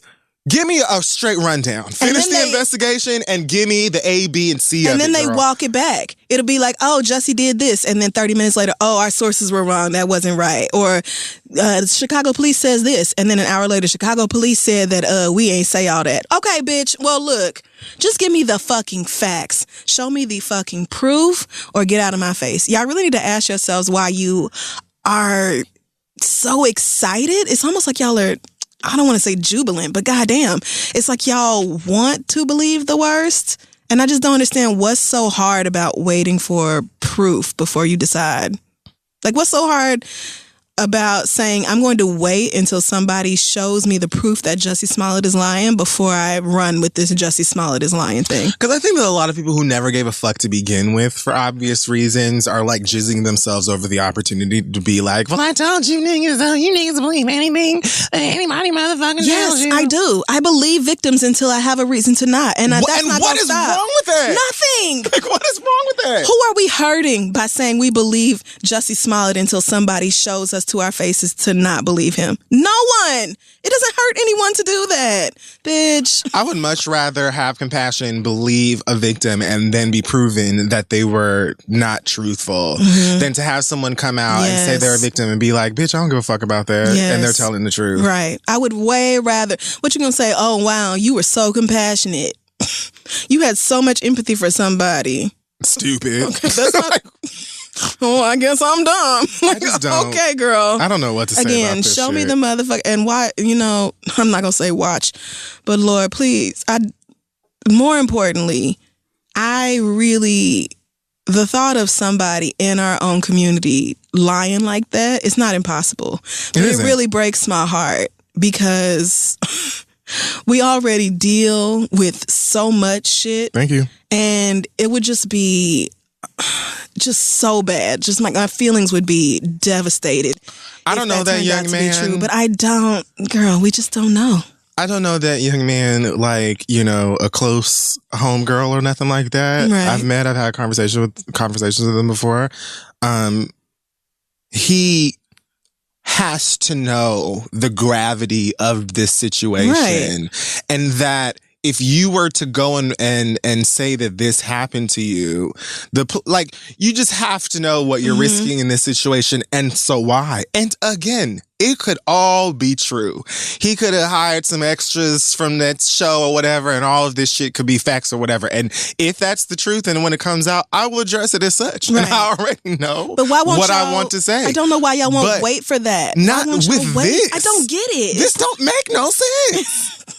Like, you can't just wait for the proof before you decide that this man is guilty. Meanwhile, R. Kelly went from saying that I didn't rape these fucking kids to, oh, well, they should have said some shit a long ass time ago. And you niggas still defending his motherfucking ass. And they talk about a new tape just came out. Oh, yes. I did see that. One of his former employees just turned in a new sex tape with an alleged 14-year-old to like the Chicago State Attorney or something like that. I was going to say, Cook County? The same Chicago police that have been helping shield R. Kelly all these years? That's who y'all are running to believe? That's whose word y'all are caping for right now? Listen. I'm just saying, Black people, we could wait until you would think Black people would understand. I would. But I guess not. I have words prepared for either direction this could go in. Of course. Same. But I don't have enough yet to feel comfortable in doing this that. Is not caping for Jussie Smollett. This is caping for facts and justice and a process that is fair. And I know y'all don't care about that because y'all not famous or anything close to it and never will be. And so you'll never know what it's like to have thousands of random people commenting on your life and acting like they know something about you that you don't know. So I get y'all don't have any context for this. But girl, I'll be over here waiting on the proof. Thanks. My read this week is just going to go to a white woman in Houston named Francie Neely. Francie Neely is apparently the ex-wife of some rich sports owner. Is our Houston Astros? Oh, the Astros, the baseball team. Oh, that's why it didn't sound familiar to me. It's a baseball thing. The Astros just won the World Series. Okay, congratulations to them. Well, I mean, when was it? Was that last year? 2017. This lady's a millionaire by way of divorce, and apparently, I mean, I'd be happy for her if she wasn't a douche. Oh, right. Sorry, I forgot she's a bitch.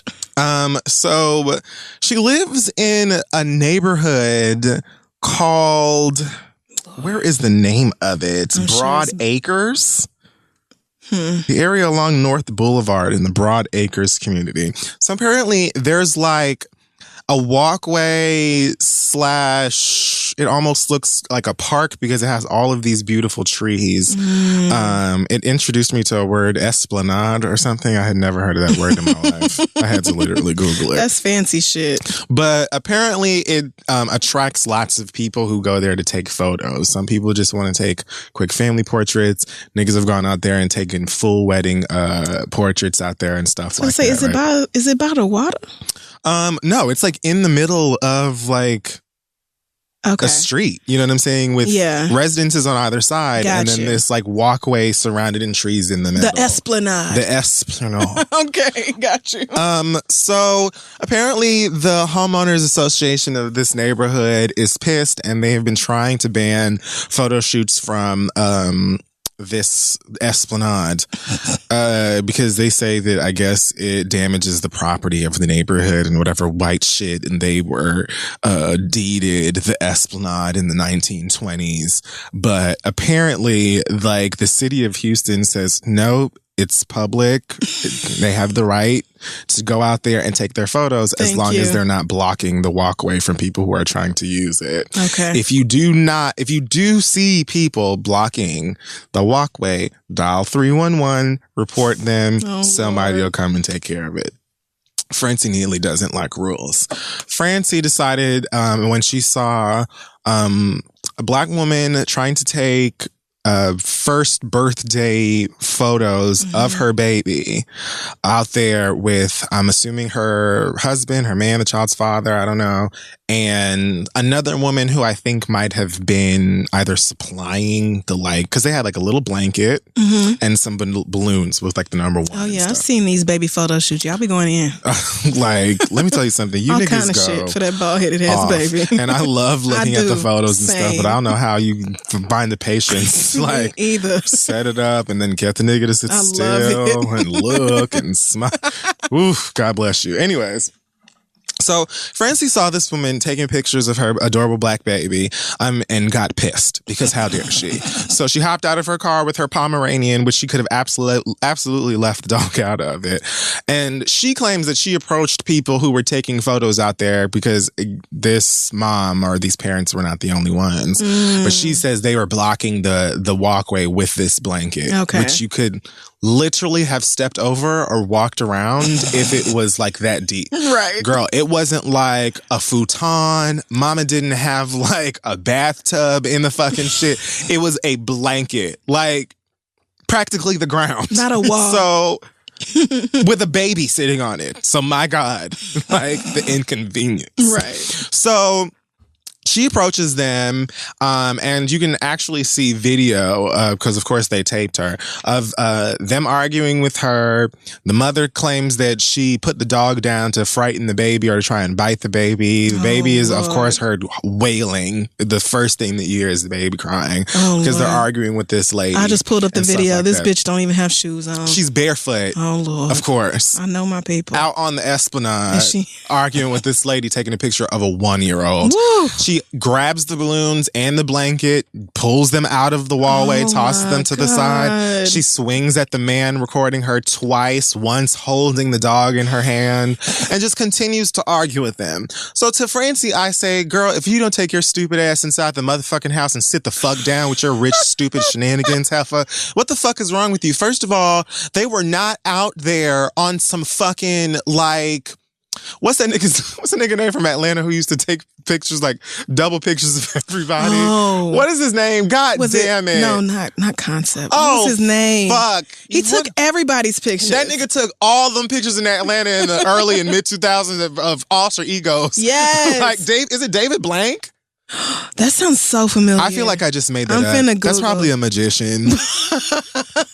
But you know what the fuck I'm talking about. Like, whatever. They were not out there. I remember those. Doing a full ass, like, editorial shoot for Harper's Bazaar, and Cardi B is hanging out of the tower.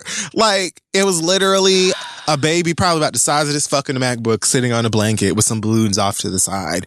You were pissed because these black people were out there. They clearly don't live in this fucking neighborhood. Derek Blanks. Damn it.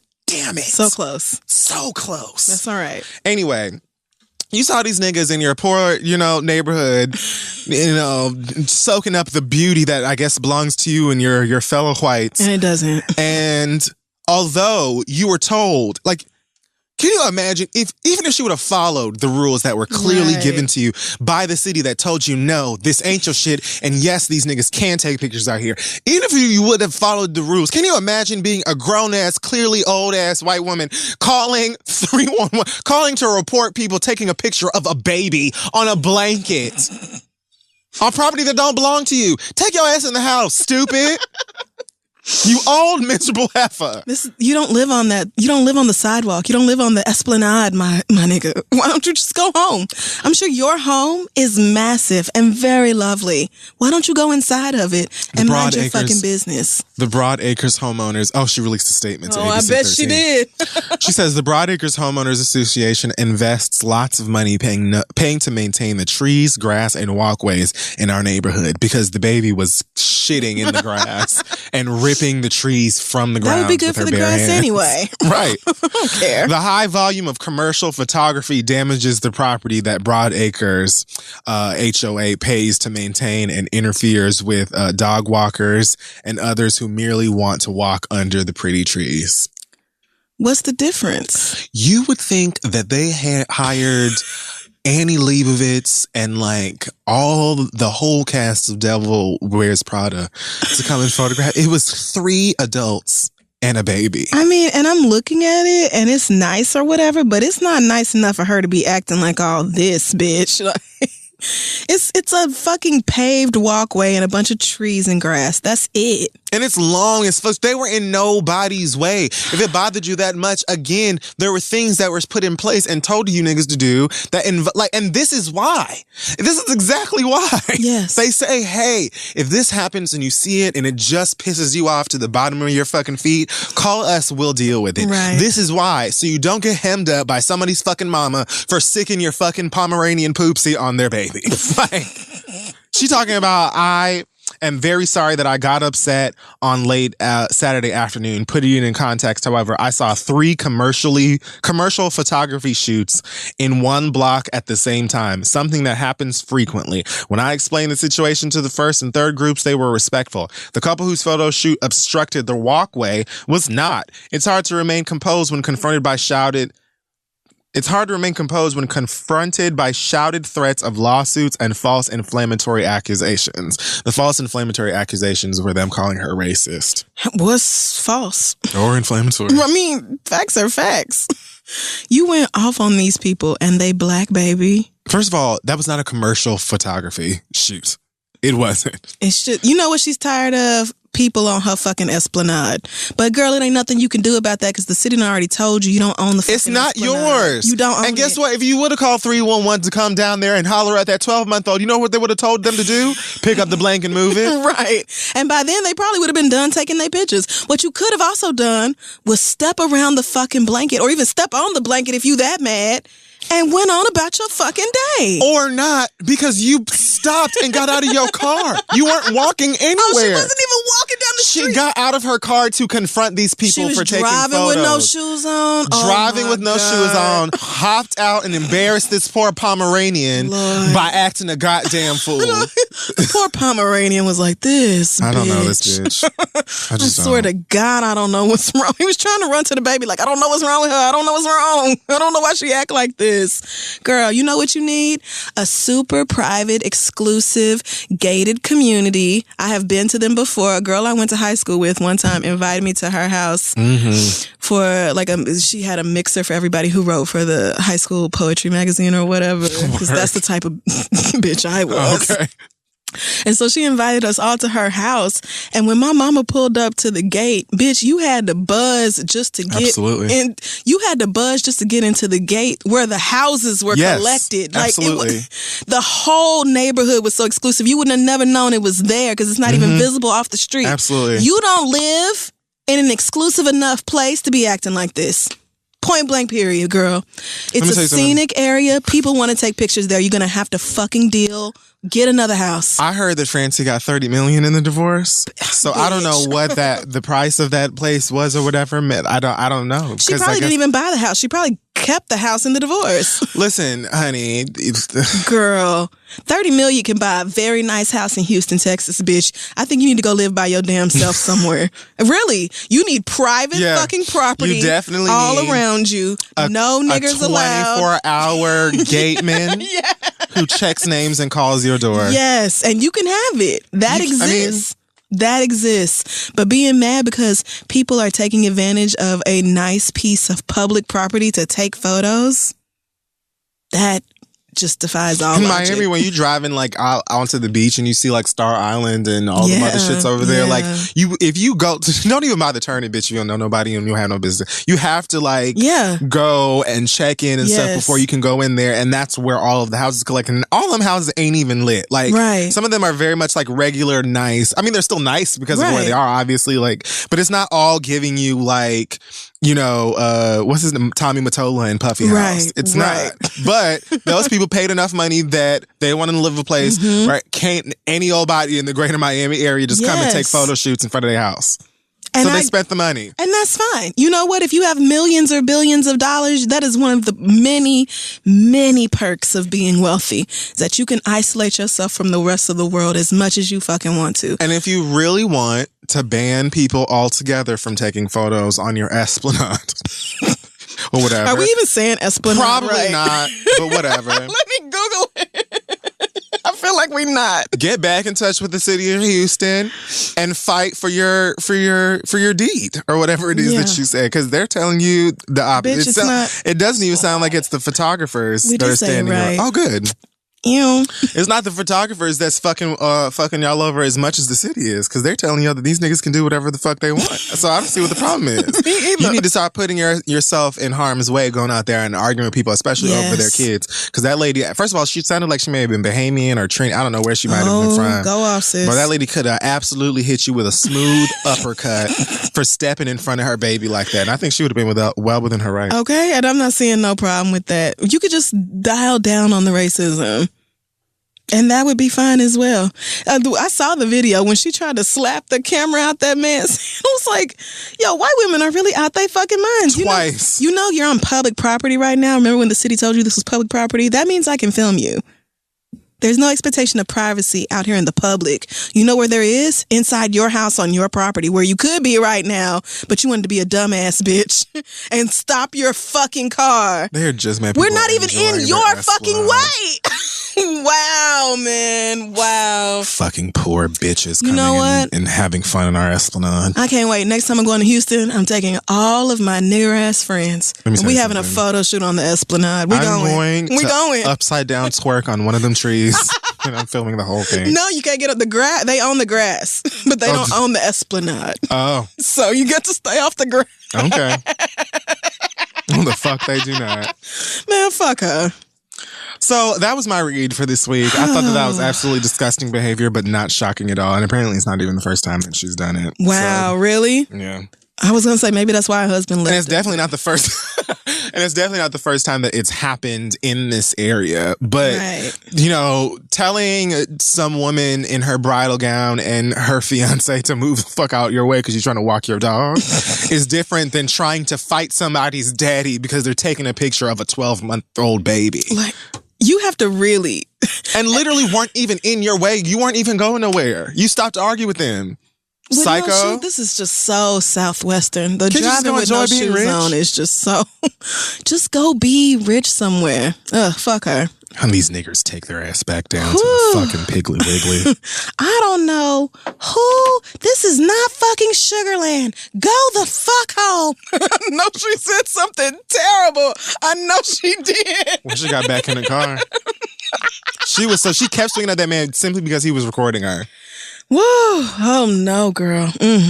No. All right. Are we done? Yeah, I think so. Okay. That wraps up this week's episode of The Read. Check us out on social media at This Is The Read. Our website is thisistheread.com. Don't forget to check out Spotify. Like Kid Fury said, February isn't just about, the big sports ball game. On Spotify, there are thousands of free sports podcasts that agonize over all the latest rumors, predictions, and hot takes from some of your favorite game's biggest names. So take it one episode at a time and give 110% of your attention to the thousands of free sportscasts. I like that. I'm going to start saying that. I think that's a word. So many free sportscasts on Spotify. Go check them out. Yeah, guys. Make sure that, the show on Saturday is sold out. Oh, yay. We'll see y'all Saturday. Where is it? Can't wait for that. Town Hall. Okay. But there is a pop-up that is being hosted by Asante that day as well. I believe the information is on our Instagram. So if you don't have a ticket to the show, but you want to get some merch, or you just want to not have to worry about the line when you get to the venue, you can pop up at the pop-up, grab some stuff. I think that there's some new items and stuff that we just got made up. So that'll be fun. Go and check it out. You never know. Somebody special may pop up or whatever. Will Link be making an appearance? There wasn't anything on the budget for Link, so she... Link was like, I talked to Alex and the money wasn't looking right. It just wasn't. So I'll be at home. She gave very much the Blue Ivy. Why? Blue Ivy walked in that room like, what the fuck? Get out. Fuck. Beyonce, I told you I want one fucking day this week. No cameras. I told the both of you that when I got home from aftercare, I wanted these cameras gone. I live. And they just laugh at her. Niggas. She was like, Blue. I love she loves them kids. Oh, the best. Okay, are we done? Yes. The acronym this week is Chile. J. What? I said what the second word is. Whatever. Bye, guys. Have so much fun and be blessed and things like that. Watch Steven Universe and Sex Education and possibly Umbrella Academy. And then I'm going to watch Russian Doll. Bye, guys. Bye, y'all.